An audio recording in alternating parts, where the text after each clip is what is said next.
歡迎來到新聞和活動頻道，請訂閱和分享已更新有關當今最著名明星的最新信息。外媒盛讚與鐘鳴場面可載入賽車史冊，王一博與粉絲相互成就，助推賽事逆勢破圈走紅。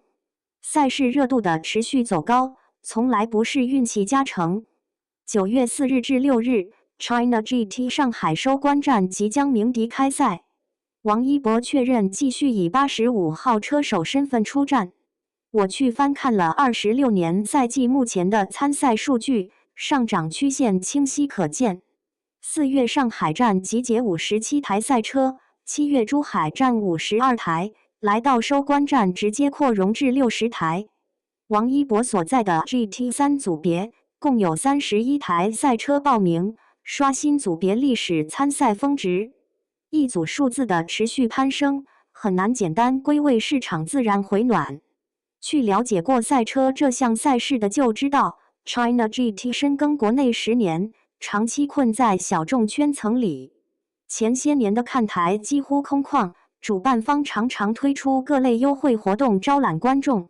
賽車文化很難走出小圈子，流量可以制造一時喧嘩，能夠留住行業目光的，永遠是穩定落地的賽場表現。跨越偏見，用長期行動撕掉跨界標籤。王一博剛踏入職業 GT 賽場之時，質疑聲不絕於耳。不少車迷先入為主地認為，藝人參與賽車只是短期體驗，目的是營造人設，很難承受職業賽事高強度的訓練與競技壓力。面對各類爭議，他很少公開發聲辯解。外界能看見的是訓練日長期駐守賽道，反覆修正走線，配合車隊調校車輛，在一次次練習裡縮小圈速差距。賽場之外沒有鋪天蓋地的營銷造勢，所有成長都沉澱在一圈又一圈的競速當中。新華社有報道過，今年4月上海站100餘名職業車手同場競技。45000餘張門票提前45天售罄，創下 China GT 10年辦賽首次滿票紀錄。觀眾結構也發生明顯轉變，大量此前很少接觸賽車的普通人走進賽場，持續拓寬賽事受眾邊界，與戰名場面出圈，收穫海內外專業圈層認可。真正扭轉大眾固有印象的節點，發生在7月珠海站。比賽前期烈日蒸騰，正賽中途突降暴雨，賽道大面積積水，輪胎抓地力急劇下降，任何一次操作失誤都有可能引發碰撞。在充滿變數的濕滑賽道上，王一博駕駛85號賽車全程節奏平穩，沒有出現打滑失誤，穩穩完成全部賽程。露天看台沒有遮擋，上萬粉絲撐着雨具堅持觀賽。